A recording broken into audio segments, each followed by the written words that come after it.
And so I feel like I am living into the working mom persona today in that I'm eating my Jimmy John's sandwich because I've had back-to-backs starting at like 10 a.m. until now. And so anyway, shout out Which to is all awesome. the working moms out there that are eating during a podcast. We're doing it. And I would like to, as the wellness mom on here, if you will, I would like to normalize. This is a question I've asked LinkedIn before, because when you are back to back to back, like I have been in those settings where it's like, I guess we're just going to power through lunch, or I know we're powering through, but can we stop for lunch, or are we allowed to snack? Are we allowed to have a working lunch? Like, I don't want to be unprofessional, but also I won't be professional if I fall asleep from low blood sugar or like get hangry or like, you know what I'm saying? So I'm Mhm. I'm often going, when do we normalize eating as a part of professionalism? I think it's different in person. In person, it's not a big deal. Okay, salads in the conference room, whatever. On Zoom, for some reason, it feels more intimate. But I'm sort of in the camp of like, we kind of have to normalize it, because if we're back to back to back, we got to eat. Yes, You gotta eat. Yeah. I am team eat. Take your time. Speaking of, Cover right? your face, please. Cover. Yeah.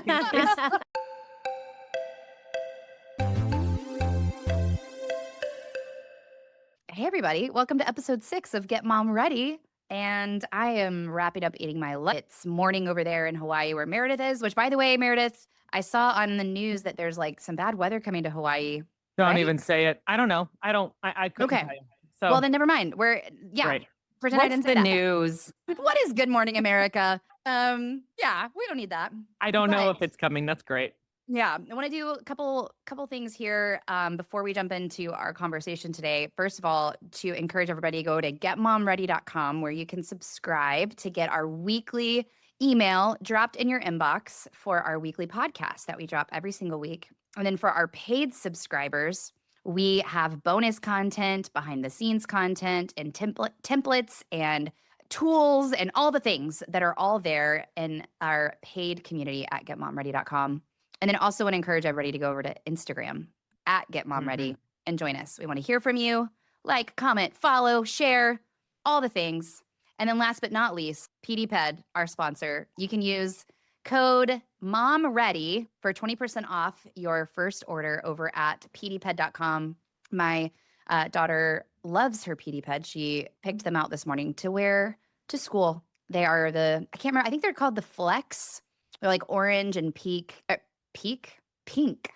They're super cute. So anyway, pdped.com, code MOMREADY. But that is a little bit of our housekeeping today. Anna, I know today we're talking about principled living, which was inspired by Meredith, but could you kind of give us like a broad overview I feel like you're our chief organizer, which thank God for you in all areas of my life where you are chief organizer. But yeah, give us kind of a broad overview of what we're talking about today. Well, we're going to have Meredith, who is the queen of principled living, explain where that came from, what it means to her, and how we can all apply it to learn to not listen to all of the voices that are around us all the time, but to figure out what matters to us and start basing our decisions off of that to lead to a happier, fuller, more joyful life. So, Meredith, you want to talk to us a little bit about the origins of where principled living came in for you and how we can apply it? I'm assuming you've passed it over to me because my internet, as we know. Okay, great. I'm up. We'll see how all this goes. You're up. I will kind of give a brief overview of what I have internalized principled living to mean over the last, I don't know, probably 7 or 8 years, I would say. And pipe in, let this be kind of a jumping off point. I'm eager to hear if anybody in our Instagram or Substack community, like what jumps out to them or what pricks their spirit, as it were. But when you think about principled living, it's really operating from a strong sense of self. It means that you are living in reality. It means you're living from values. It means you're living from alignment and not reactivity, if you will. Like, we're not just reacting to life. We don't view that life is anything at us, right? Like, we're not victims. We're not outsourcing our responsibilities. We're not outsourcing our decision making. We're like, what do I think? There's a Venn diagram between that and what we hear Hannah talking a lot about with like women learning to hone their intuition, listen to their intuition versus outside voices. It's not that we're completely dismissing outside voices, but if you don't have a sense of self first, you're only ever going to listen to the outside voices and the shoulds and the coulds. And, it's living from that kind of internally frantic place versus going, okay, I've learned that this works for me. It's okay if it doesn't work for other people. It does work for me. And that's what I've decided. Right. So it's not what it is living from values and alignment that you have honed over time. And you're okay disappointing people. You're okay if your life looks a little different. You're okay making different decisions. You're living in reality and from a place of connectedness and healthy detachment at the same time. It's not that you're disconnected from others, but you are, there was a summary that I read, and I want to read it here. One moment. I'm also Principled. Oh, sorry. Go ahead. Yep. Okay. No, go. Just this last little sentence. Yeah. Principled living isn't about detaching from people. It's about detaching from reactivity. And I would say that is in any way. I don't just mean from an angry standpoint, but like just, oh no, I should be doing that. It's all of that kind of internal franticness, the voices when they get really loud. It's like, wait, as far as it depends on me, what are my values? How can I kind of inform the next right step here? So that's kind of an overview, but obviously let that be a jumping off point. One thing I was thinking about is that, and then you said the summary and it highlighted that word, the reactivity piece. And that was, I just think is so important of like deciding before, right? Yes. Like you're deciding before, whether it's like, while, you're deciding with your partner, like how you're going to parent. And then when something arises, you're not like, what should I do? What should I do? What should I do? You already kind of know. It might take a minute to like pause and think, what am I going to do about this? But you're not coming from a like polling people then to say like, what should I do? What should I do? What should I do? And I think that maybe the piece that's missing nowadays, because there's this like sense of urgency that everyone's always like running around. There's less time to sit down and say like, how do I want to parent? How do I want to schedule my days? How do I want to, even just before we jumped on, we're talking about like taking a break for lunch, right? Like, how do I want to map out my day so that I can have that space in there? But I do really like that piece of not living in reactivity, because if we think of any moment that we just react, we're usually like, oh, I have said that or done that or acted that way. Yep. It also makes me think too, one thing, let me say it this way. One thing I really appreciate about a principle within principled living, if you will, to kind of trademark it as a thing, is it's not really about making other people be different. I think a lot of times millennials think, not millennials, but we really love the word boundaries. I do. I'm at the top of the list. I read that book and I was like, no, because I can say it. No, I was like a billboard for the word no. Okay. It was like, we freaking get it. It was annoying. And it still is. I'm still kind of working out, how do you do this well? And I think there has been a misconception around the word boundaries, thinking I implement these things so that I can change your behavior. Maybe we don't overtly think that, but there's this like stance of like, I said no, and you better listen. And it's like, well, they may or may not. You actually can't control another person, but you can say, hey, whether you listen or not, this is what I'm doing. And if there is a violation of a boundary, I have to make a different choice. I can't force you to make a different choice. I'm the one that has to make a different choice. And I think that's another way that we think about principles. It's like, well, it's sometimes a boundary inconveniences you. That's a principle. It's a version of a principle. I have decided X thing, and this is how I'm going to walk that out, Yeah, and feeling good in that. I think that's like just the amen for that, boundaries. I think there's such a misconception that boundaries are making other people treat you a certain way, but boundaries are really, what am I going to do about this, right? Yep. So like, setting a boundary of like, oh, you can't talk to me that way. It's like, well, they're going to talk to you. Right. They're going to talk to you. You could say, I'm going to hang up the phone when you speak to me that way, right? Yep. Like I'm doing the thing and that's the boundary. I'm hanging up the phone, or I'm walking away, or I'm, going in a different room. Yeah. It's not like, don't talk to me. You could say that, but you might be wasting your breath if they're not talking to you. 100%. I'm hearing like when you were describing this, Meredith, I'm hearing like there's a sense of confidence or I don't know if maybe bumbling confidence. Yeah. Or like a clarity. Yeah. Like, and so what's interesting to me, and so this is, and principled living is something that what I think is really cool about this topic is because I had the joy of knowing you and Hannah both separately before you guys got to know each other. And I've heard this from both of you previously. And then now it's really cool to hear now that y'all are friends separately too, which is cool. Yeah. So just hearing both of your perspectives on this, because Hannah, I know this is a topic you're really passionate about too. So here's where I find myself, a couple thoughts. One is I feel as the working mom persona here, I'm like, I can make sense of everything you're saying when it comes to work. Like that's an operating system that makes a lot of sense to me. It's like, okay, what are and then it's very clear to me when I'm breaking them. Like Anna and I had a conversation this week. We met on Tuesday about the Ready Network. And I shared with her a couple of principles that I feel like I've already broken in 5 months. Like I went into this whole thing like, okay, I don't want to work on Fridays. I want to get started every day around 10. And then I want to like wrap up by 4. Well, have I done that? No, I'm usually working definitely by 8:30 until 4:30, definitely working on all the things. So I was sharing that with her to help her hold me accountable to make sure that those, call it boundaries or principles, are there, right? What's harder for me is to translate what you're saying into like mom life, because I feel like it's so new. So it's like, so this is where like, Hannah, I would love to hear your perspective now that my pin got stuck in my hair for any of you watching this on YouTube. Oh, okay. Got good volume there though with that. Well, I got my hair done yesterday, so Looks great. trying to ride it as long as I can. 100%. But yeah, like as you're Hannah, 9 years into this now?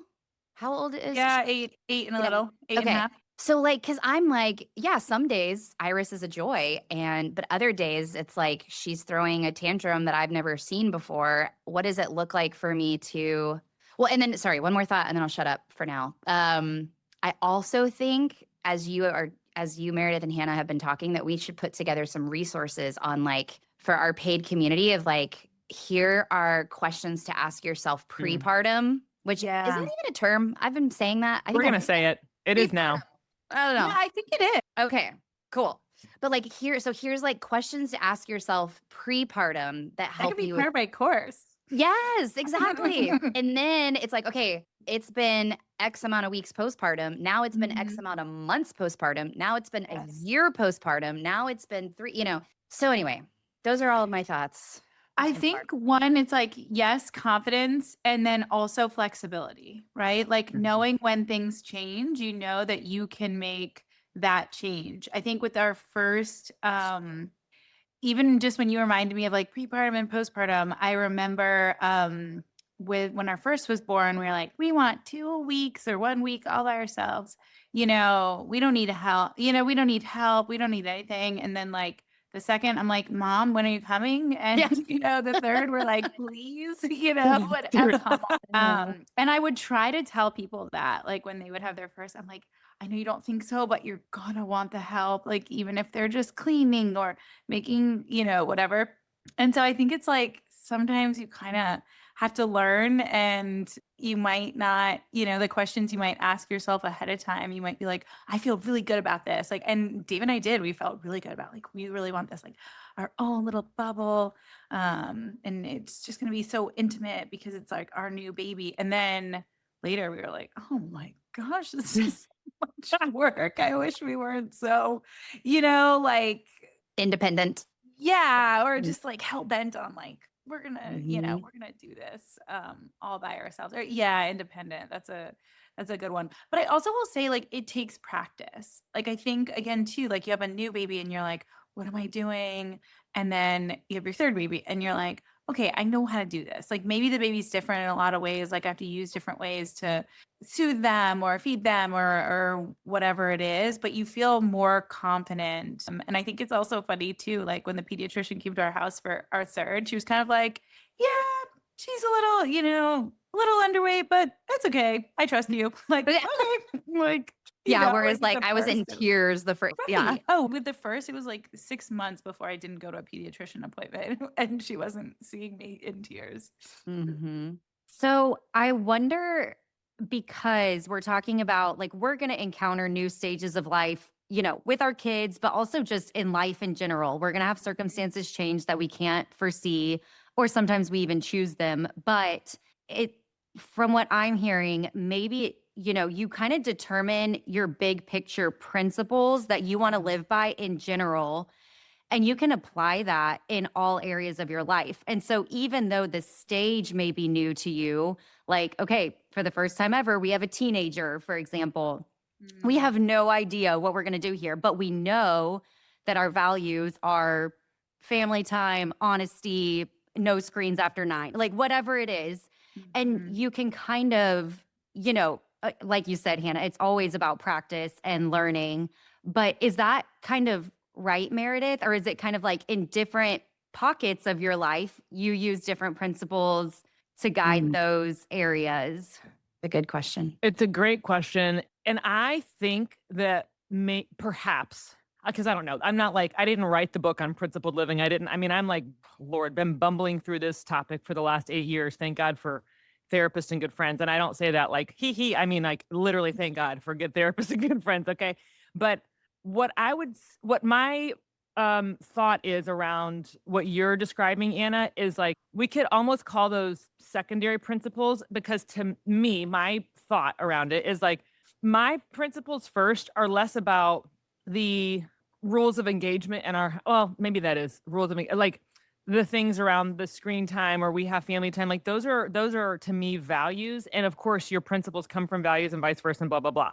What I think about contextualized for me as a person is no matter who I'm talking to, whether it's Ethan screaming his head off and I cannot for the life of me understand why, or my husband who accidentally spilled something that I didn't clean up in the middle of the night, it isn't, insofar as it depends on me, I need to live from a principled place that doesn't lose her in those moments, right? That's me. It's less about these kind of other values, that those are all wonderful and fine and they have their place.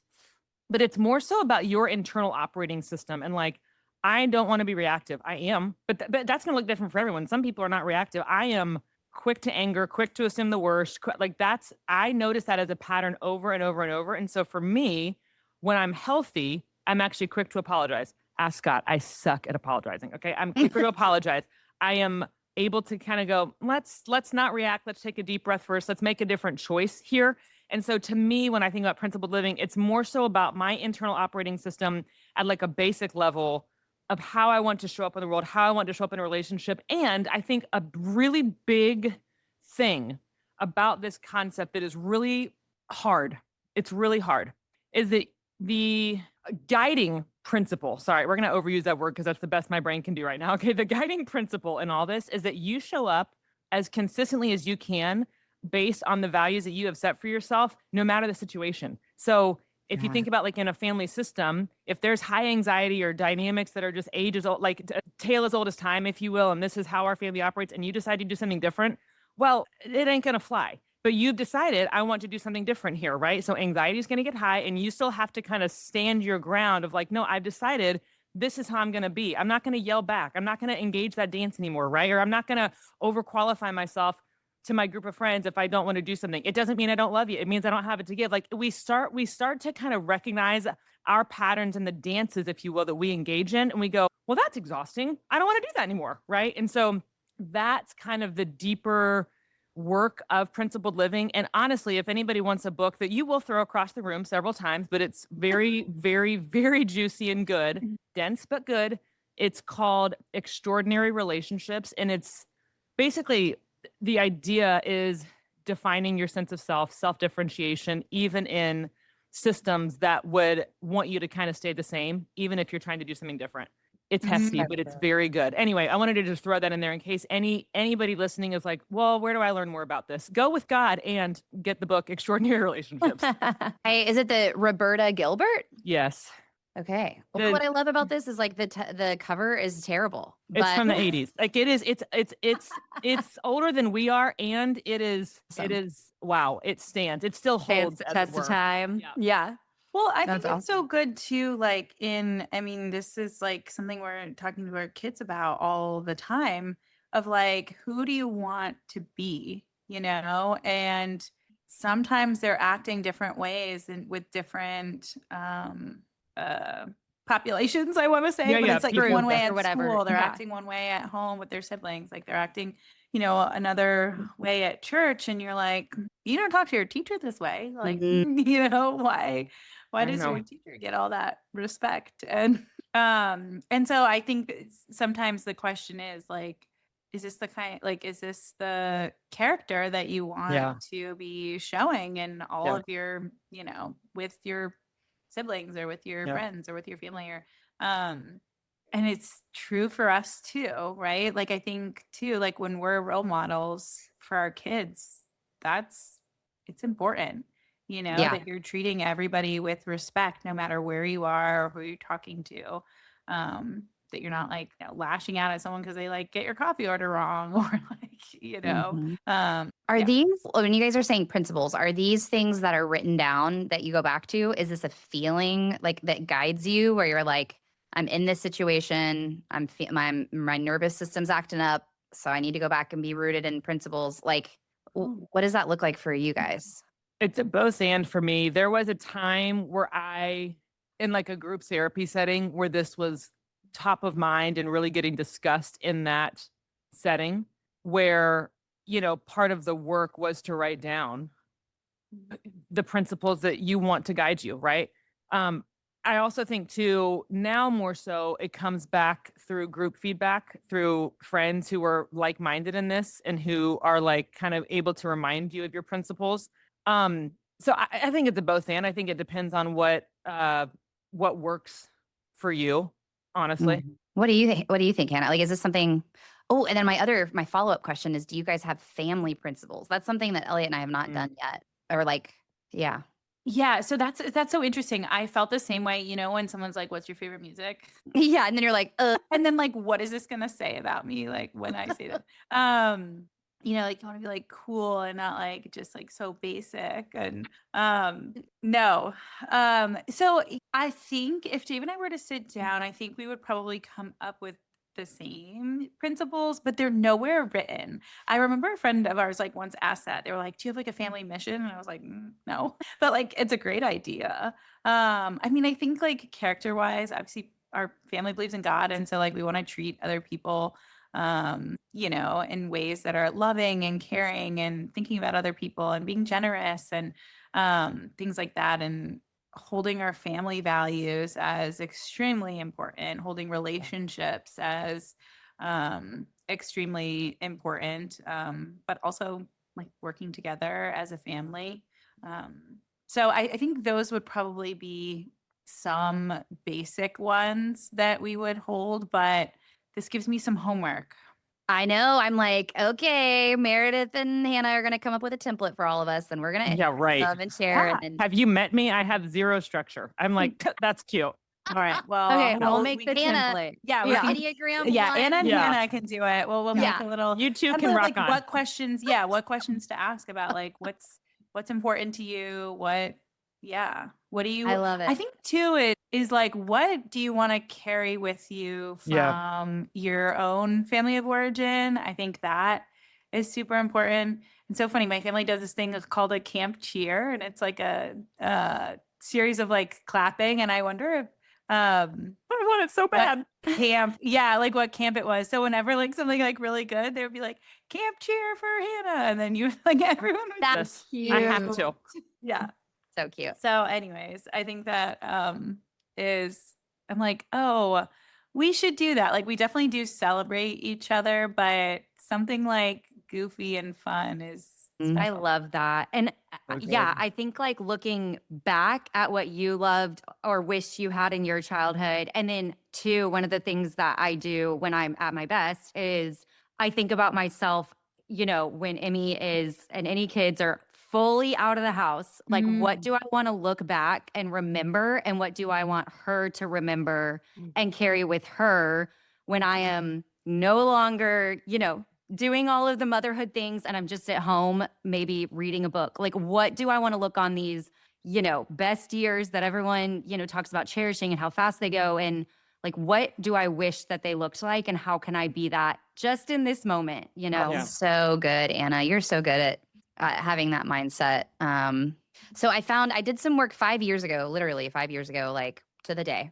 through a coaching group I was in. And this was more, looking more personal, but also influencing work. But then as part of it, we like got paired up. It was like 10 women in the group, I think. And we got paired up with a partner. And Susan was my partner, who I had the gift of, she was a personal and executive coach. And so I was like, thank God, because I'm 36 now. So I was like 31 and I'm like, in a quarter life crisis at the time. And I think we all were too, because it's COVID. And anyway, she sent me this card deck of values. And so it was really cool, because maybe we can make like a Get Mom Ready card deck. I've got so many ideas. Yeah. Anna's like, oh, I have no more ideas. No. So yeah, it was super helpful, because like the way that I'm feeling with you guys talking about principles, where I'm feeling a little overwhelmed of like, because I do have trouble accessing feelings words. Like I'm very comfortable with anger and excitement. Like that Same. spectrum is like very always there. Like everything in between, I struggle often to even name. Like, is that sadness? Is that guilt? Is that shame? Like I literally sometimes have to like find some words and go, is that how I'm feeling? Is that how I'm, And so anyway, it's helpful for me to sometimes have like a library or a bank to start with. And so that card deck was so helpful. So anyway, I remember that, so like my value, I'm looking at this document. And so like the values, and I've always thought of this as more of like a work, but I also am like, this applies, I think, to my whole life. And then the beauty of what I get to do now, for as long as I can, right, is that I get to integrate like the life, because I'm building my own company, So anyway, the growth, these are values, which could be different from principles, but growth, creativity, empowerment, tenacity, and courage. And then I remember that Elliot and I, which I was trying to figure out where I wrote that, but Elliot and I did the card deck together, and I'm not finding where we wrote down the 5 that came up for us together. But it was like things like the ones that resonated with me personally were like hospitality, feeling like my work counts, career satisfaction, becoming an entrepreneur, more freedom, using my creativity, having close friends, being visionary, reaching goals. I mean, this is like way too many, but the deck had like, I don't even know, probably 75 or 80 different cards. Wow. Anyway. So many. Brene Brown had the list too. Sorry, Hannah. I didn't mean to interrupt you. No, you're good. Yeah. Well, I was thinking so many of them. We're like, raise our hands. And your matching shirts. I know. It is so funny. If you are only listening to this, you've got to go to getmomready.com and look at the video or YouTube, because Hannah and Meredith both look always showing up all the time. Keep showing up in the same outfits every Our week. social workers The over coaches here. have to look the part, Yeah. Well, I think white is just my color. So I'm like, I feel like I'm always, everyone has a white. Yeah. Oh yeah.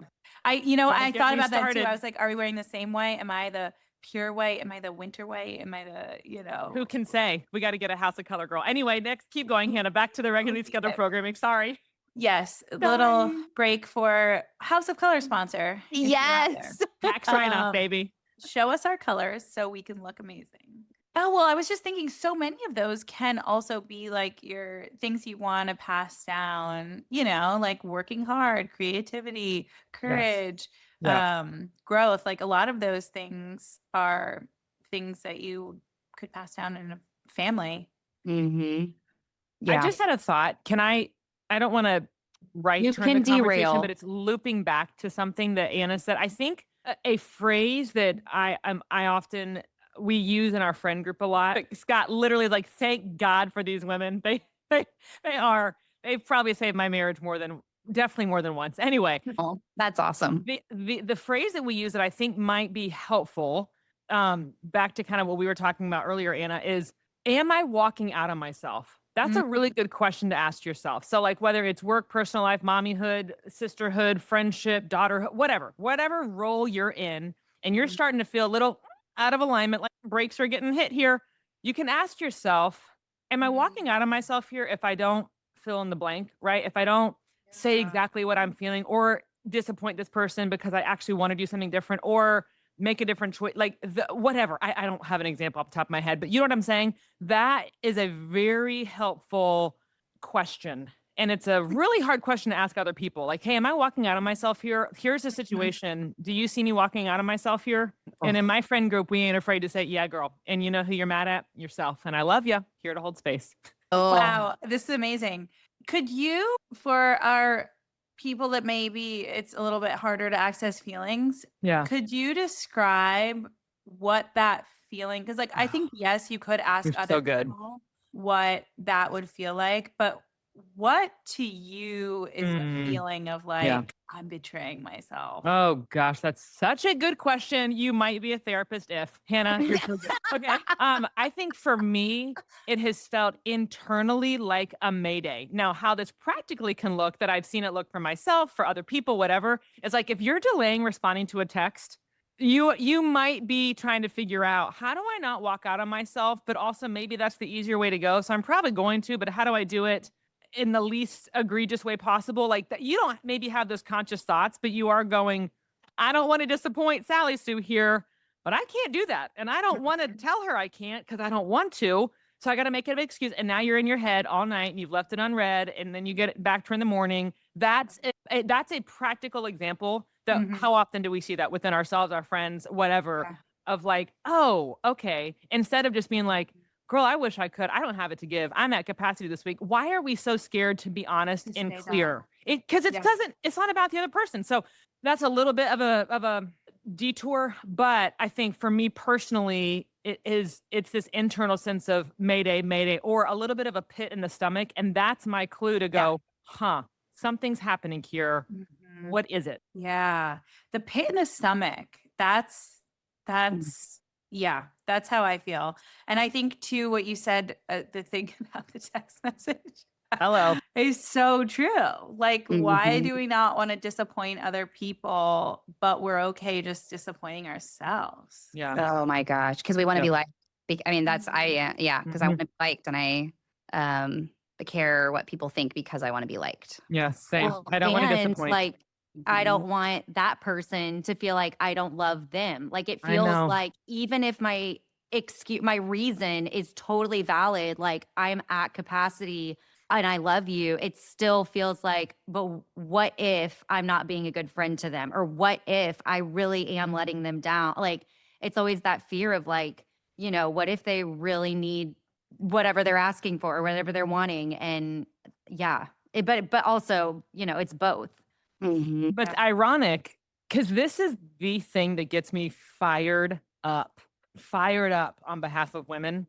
I'm going to sound so, millennial and I've done so much work. It's not that. It's just that I truly, this is God's grace, 110,000% that I have women in my, it's a small group, but I have women in my life who we have journeyed together enough that there's such safety that no one bats an eye when it's like, I wish I could, but I'm at capacity. I mean, I'm going to use that example just to kind of keep it consistent. It just doesn't bat. No one is like, but nothing. There's no feelings. It's just like, all right, girl, we miss you. We'll catch you next time. Like literally, I am like, wait, okay. How do we get to a place? And so what I was going to say, Anna, is clarity breeds trust. And so it's like, if it's someone, I remember one time I let a friend down and I knew I was going to. We were supposed to go to dinner after some event. And I had planned, I don't like to, and I don't like quote flaking, I'm not like, oh yeah, sure. And then I'm like, oh, sorry, last minute cancel. I really hate to do that. That day, for whatever reason, I was absolutely exhausted. It came over me when I was getting in the car to go to dinner. And I called her and I was like, girl, I am so sorry. I thought I did. I don't have it to give. I got to go home and go to bed.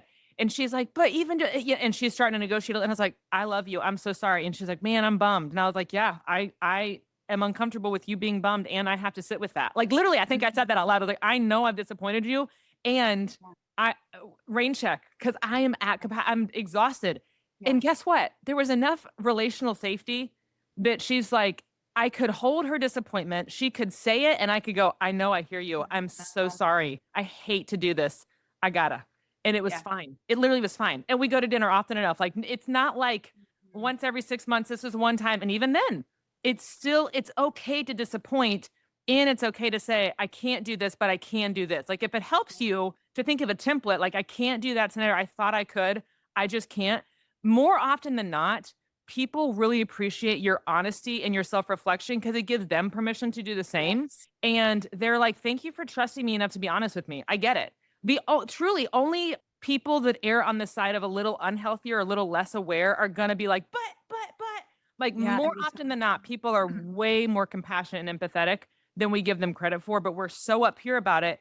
And it's like, Uh-huh. what happens if we just are honest? Yes. Yeah. Well, and I think too, like you also know yourself so well to choose that, to Yeah. get in the car and to have that moment of Yeah. like, I'm not going to be able to give what I want to give. This That's is not right. going to be the experience that we wanted it to be because Yeah. I'm not 100%. Like I'm at Yep. 10 and I need to go recharge my battery. Yes. And you knowing yourself, I think, is a missing link to a lot of women. I think so often we're out for everybody else, Yes. that we're not taking care of ourselves.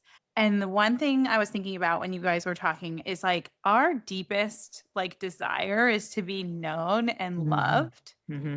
And we are acting outside of ourselves when we try to please other people. So we're putting out a fakeness. Yeah. And then when we don't feel love, we're feeling upset, disappointed, however, but we're not putting out the real self.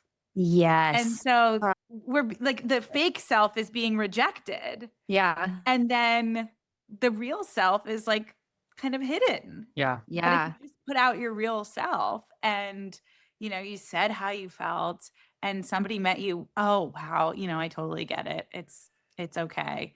Then you'd be known and then you'd still be loved. And Yeah. Hannah, so good. Mm-hmm. Okay. Well, I'm going to wrap our conversation, even though I feel like I could continue this for 5 hours because it was amazing. And in the spirit of you challenging us to be authentic, Hannah, I'm just going to be authentic right now. And at the time that we're recording this, we don't have the templates to be able to tell you, like, go to getmomready.com and download this and this and this. But I feel so inspired by this conversation. And I know, Hannah, you're probably going to have to do the work on it because you're the therapist here. But as our mindset mom, to help equip our community with like some questions that we can ask ourselves to be a principled person, a person who lives by principles. And I can't wait to personally work through those because, again, like for me, it's been very comfortable to do that in a work setting. But what does that look like in every area of my life is a daily challenge. So y'all are the best. Okay, couple quick things before we sign off together today. Go to getmomready.com and you can subscribe for free to get our weekly email in your inbox. And then for all of the other, templates and behind the scenes content that we've already even talked about today, you can join our paid community. And then thank you to pdped.com for being our sponsor. Use code MOMREADY for 20% off your first order. And then we'd love to see you over on Instagram at getmomready, where we post regularly about the things that we're learning and what's on our mind, and would love to hear what's on your mind too. And then if you upgrade to our paid community, you can actually join our discussion board and get our exclusive content that's only for our paid subscribers. Yeah. All right, ladies, we'll see you later. All right. Bye.